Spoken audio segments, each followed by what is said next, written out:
ঘাসের কণা কত ছোট, কত হালকা, এত অবলা যে একে নিয়ে বাগধারা হয়। কিন্তু ভাবুন, যদি এই ঘাসের কণা হাওয়ায় উড়ে এসে আপনার চোখে পড়ে, ভয়ঙ্কর কষ্ট হবে আপনার চোখে। ভাবুন, যদি এই কণা আগুনের ফুলকি হয়ে জ্বলে ওঠে, সমস্ত জঙ্গল পুড়িয়ে ছারখার করতে পারে। এই ছোট ঘাসের কণা। তাই মনে রাখবেন, জীবনে কারোর আকার দিয়ে বিচার করবেন না, আর কখনো নিজের ছোট হওয়া নিয়ে কষ্ট পাবেন না।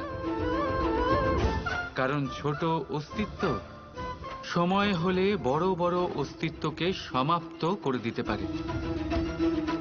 তাই নিজের থেকে বড়দের সামনে কখনো নিজেকে ছোট মনে করবেন না, আর নিজের থেকে দুর্বলদের কখনো অপমান করবেন না। যে যেমনই হোক, সে তেমনই সুন্দর। এই রচনার সম্মান করতে শিখুন। রাধা রাধা।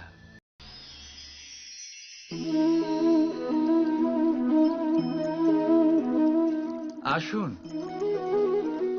আজ আম খেতে বড়ই ইচ্ছে হচ্ছে, কিন্তু দেখলাম বাগানে কোনো আমের গাছই তো নেই। তাই ভাবলাম আজ আমি এই গাছকে জল দিই। এতটা জল দেব যা একটা ফল হওয়ার জন্য যথেষ্ট। সন্ধেবেলায় একটা ফল দিয়েই দেবে, তারপর আমি সেই আম খাবো। আপনি ভাবছেন আমি এ কেমন কথা বলছি? এই গাছকে আমি যতই জল দিই না কেন, ফল ঋতু এলে তবেই হবে। ঠিক আছে, এটাই হলো রহস্য সাফল্যের। ঋতু এলে ফল নিশ্চয়ই হবে, কিন্তু তার আকার আপনাকে অবশ্যই বলে দেবে যে সেই বৃক্ষের কতটা খেয়াল রাখা হয়েছে। কর্মের ফল অবশ্যই পাবেন, কিন্তু কর্ম অনর্গল করে যেতে হবে। সাফল্য আপনি অবশ্যই পাবেন, কর্ম অনর্গল করে যেতে হবে। একটা শুভ কর্ম করে কিচ্ছু হবে না। কর্ম নিরন্তর করে যান, পরিশ্রম নিরন্তর করে যান, দেখবেন সাফল্য নিজেই আপনার কাছে আসবে। রাধা রাধা। কাল, কথায় আছে কালের থেকে বড় কিছুই হয় না। যে কেউ এই সংসারে আসে তাকে কালের গ্রাসে পড়তেই হয়। কাঙালেরও অন্ত হয়, আবার রাজারও অন্ত হয়। আমাদের মৃত্যুশয্যা থেকে রক্ষা করে যে চিকিৎসা, তাও একদিন না একদিন বিফলে চলে যায়। কাল সবাইকে মাটিতে মিশিয়ে দেয়। এই কাল, কখনো ভেবেছেন এমন কি কিছু আছে যা কালের থেকেও বড়? এমন কি কিছু আছে যাকে কালের অন্ধকারও গ্রাস করতে পারে না? আছে, আর তা হলো প্রেম। আমাদের অন্ত হয়ে গেলেও প্রেমের এই ভাবের কখনো অন্ত হয় না, জীবিত থাকে। প্রেমের কাহিনীরও অন্ত হয় না, জীবিত থাকে।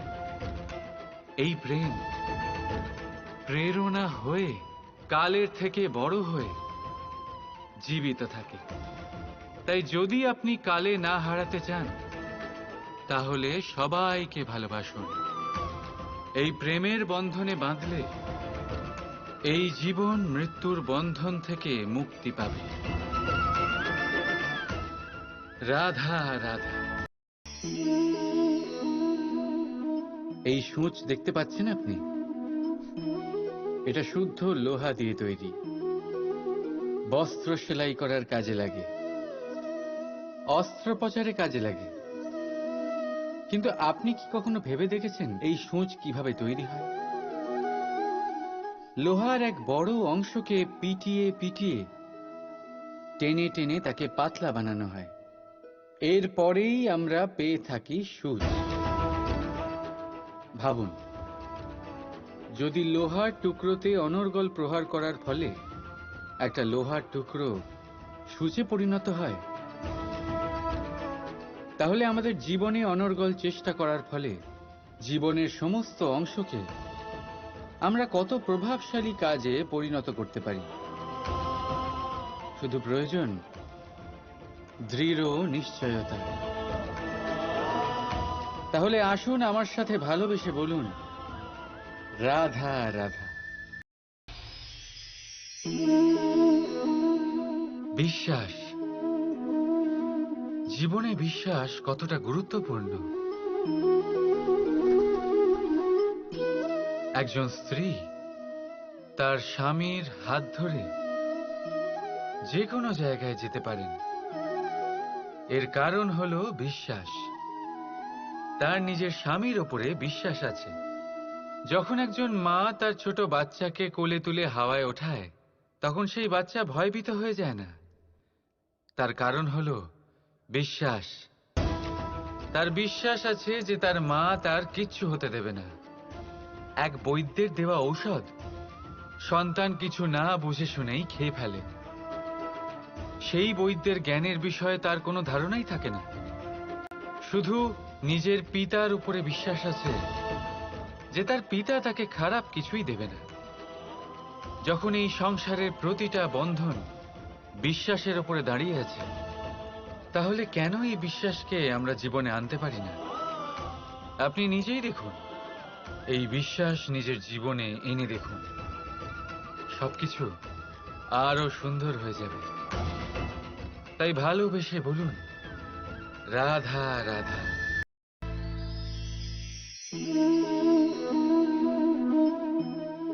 অহংকার,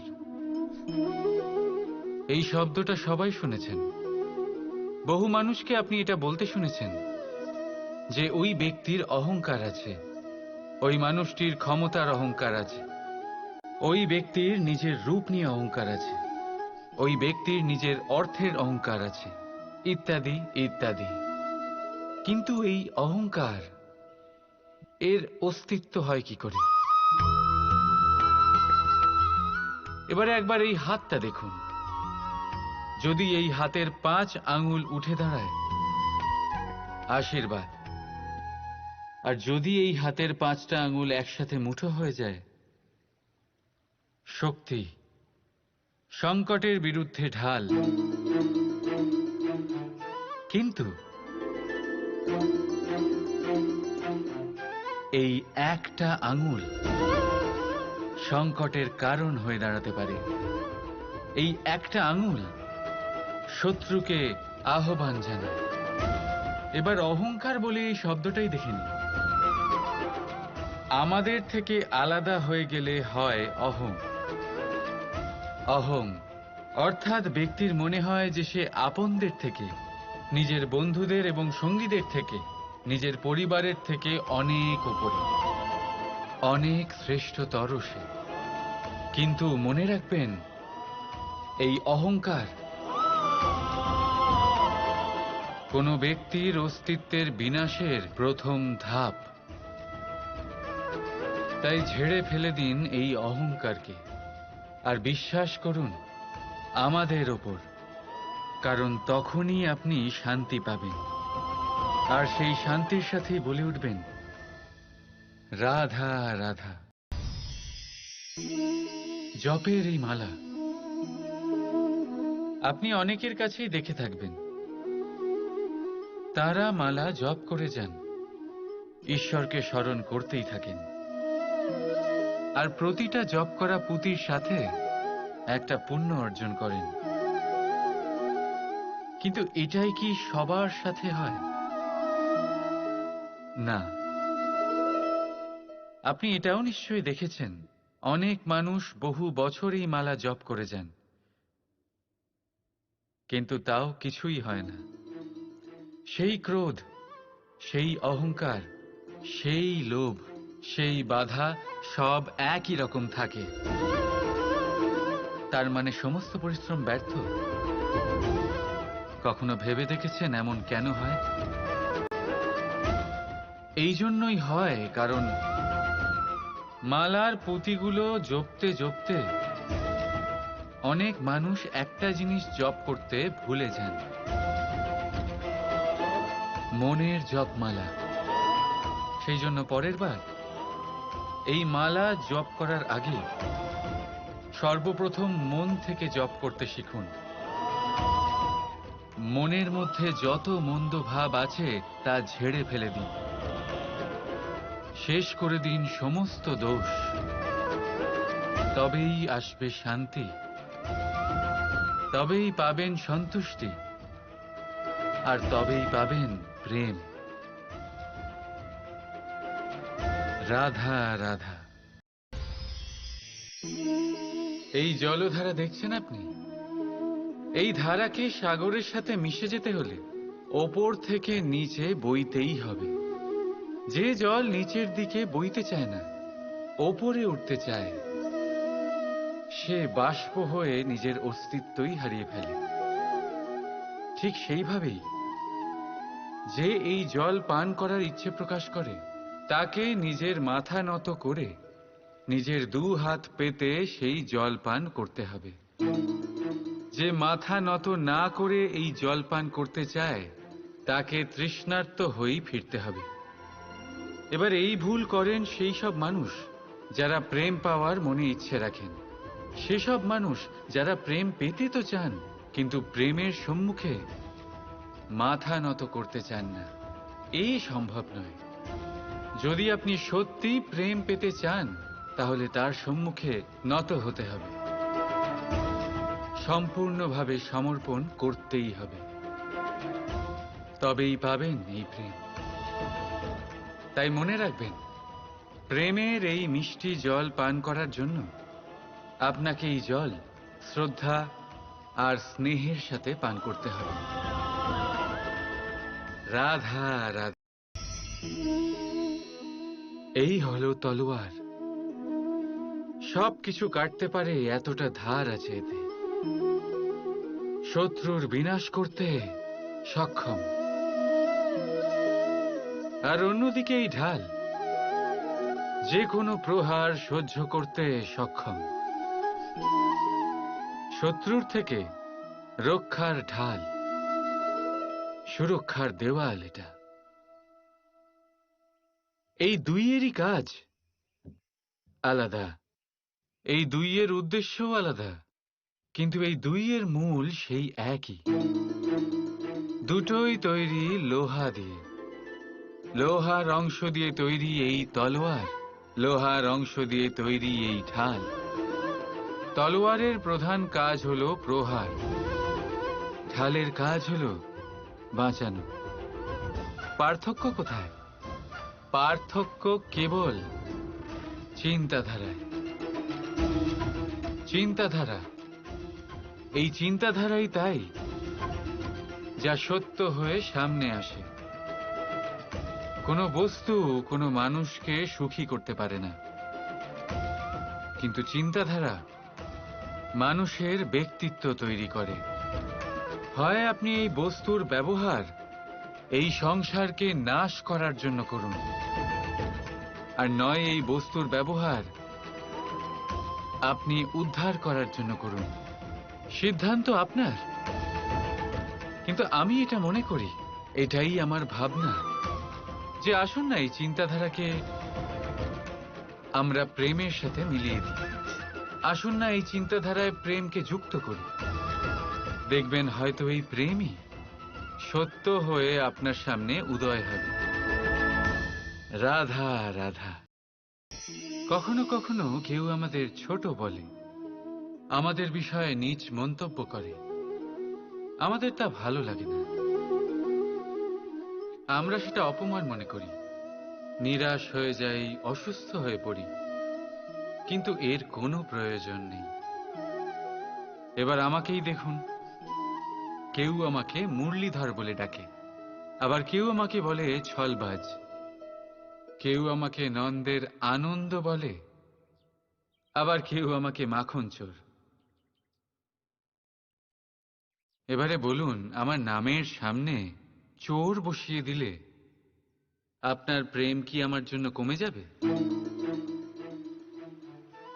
এটাই আমি বোঝাতে চাই। কারোর কিছু বলে দেওয়াতে সেই প্রেমের কোনো ক্ষতি হয় না, কারণ আপনার প্রেম আমার প্রতি আছে আমার স্বভাবের জন্য, আমার কর্মের জন্য, আমার ব্যক্তিত্বের কারণে।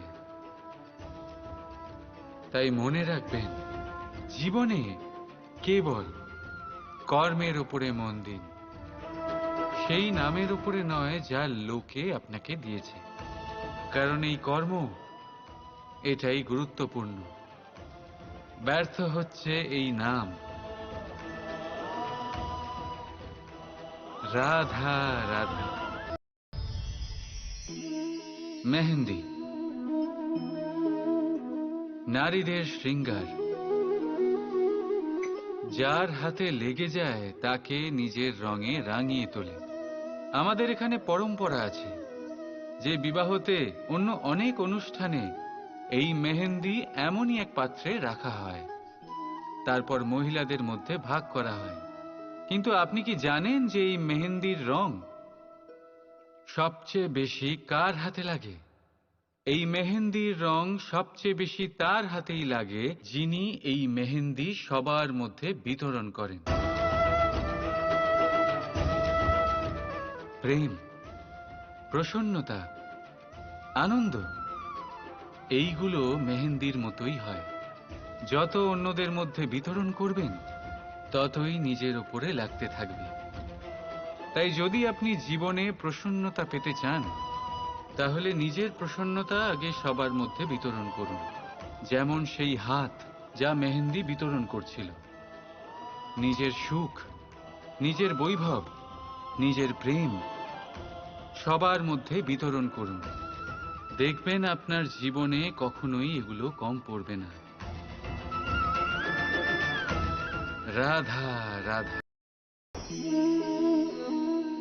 কোকিল আর কাক, এই দুই পাখি অনেকটাই সমান। দেখতে একই রকম, রূপেও তারা সমান, রঙও বেশিরভাগ সময় একই হয়। হয়তো কখনো কখনো আপনি এটাও দেখেছেন যে কোকিল কাকের বাসায় থাকে।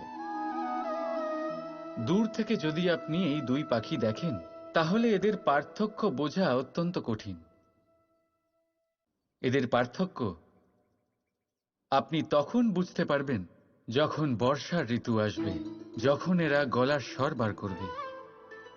একদিকে কাকের কর্কশ ধ্বনি, যা মনকে ক্ষুণ্ণ করে দেয়। অন্যদিকে কোকিলের মধুর কণ্ঠ মনের সব চিন্তা দূর করে দেয়।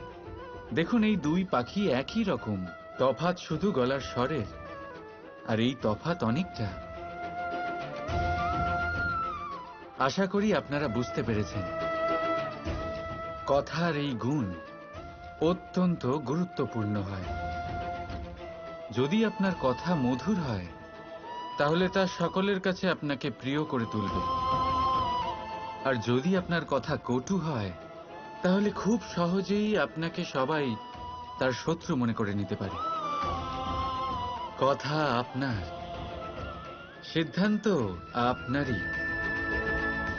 রাধা রাধা। এই বৃক্ষ দেখতে পাচ্ছেন আপনি, একদম অটল, সারা দিন কঠোর রোদে দাঁড়িয়ে থাকে, নিচে যে বসবে তাকে ছায়া দিতে। এবার যত সময় বয়ে চলে, ততই এই বৃক্ষের প্রতিটা শাখায় পাতার সাথে সাথে ফুলও ফুটতে শুরু করে, যে ফুল পরে ফলে পরিণত হয়। এবার সময়ের সাথে সাথে যখন ঋতু বদলায়, তখন এই ফল পাড়া হয়, আর কিছু ফল ঝরে যায়। পাতা ঝরার ঋতুতে পাতারাও এই গাছের সঙ্গ ছেড়ে দেয়, কিন্তু এই বৃক্ষ নিজের জায়গাতে অটল থাকে।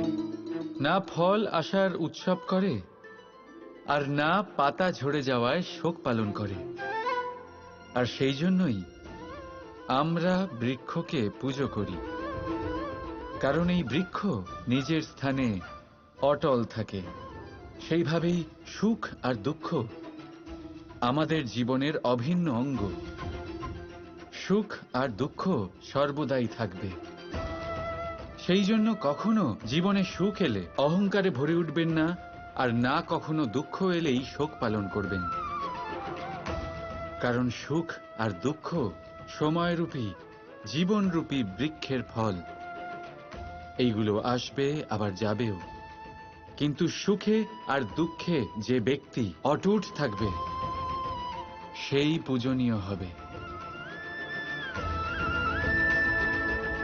রাধা রাধা। আজ বড়ই কঠিন পরিস্থিতিতে ফেসে গেছি আমি। কখন থেকে এই দুধ মন্থন করেই যাচ্ছি, কিন্তু মাখন কিছুতেই তৈরি হচ্ছে না। হলো?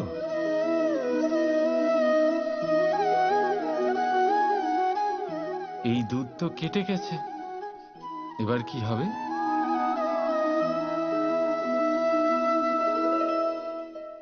আপনারা নিশ্চয়ই ভাবছেন কি সব অসম্ভব কাজ করার চেষ্টা করি আমি সব সময়। দেখুন, দুধ কেটে গেছে মানে তা দিয়ে আর মাখন হবে না। ঠিক? খুব ভালো কথা যে আপনারা এটা জানেন। এটাও জেনে নিন যে আমাদের সম্পর্ক ঠিক এরকমই হয়। যদি সম্পর্কে তিক্ততা চলে আসে, তাহলে যতই চেষ্টা করুন না কেন কোনো লাভ হবে না। যদি আপনি আপনার সম্পর্কে সুখের মিষ্টি মাখন খেতে চান, তাহলে মন রূপী দুধকে কাটতে দেবেন না। রাধা রাধা। রাধার এই হার হঠাৎ করে ছিঁড়ে গেল, সমস্ত মুক্ত পড়ে গেল। রাধা আমাকে বলল যে এই হার তার খুব প্রিয়, এই মুক্ত অমূল্য, তার জন্য বিশেষ। যখন রাধার জন্য বিশেষ, তখন আমি শুরু করে দিলাম এই হার ঠিক করতে। প্রথমে অনেক সময় লাগলো এই মুক্ত খুঁজতে গিয়ে, আর তারপর আরো সময় লেগে যাচ্ছে এই হারে এই মুক্ত পড়াতে গিয়ে। ঠিক আছে, এবারে আপনারা নিশ্চয়ই ভাবছেন এর জায়গায় আমি নতুন কোনো হার কেন নিয়ে এলাম না। কিন্তু না, কোনো নতুন হার আমার রাধার গলায় দেখে আমার এত আনন্দ হবে না, যতটা সেই হার দেখে হবে যা রাধার প্রিয়, যা আমার রাধার জন্য অমূল্য। এই রকমই হয় আমাদের বন্ধু, আমাদের অমূল্য বন্ধু।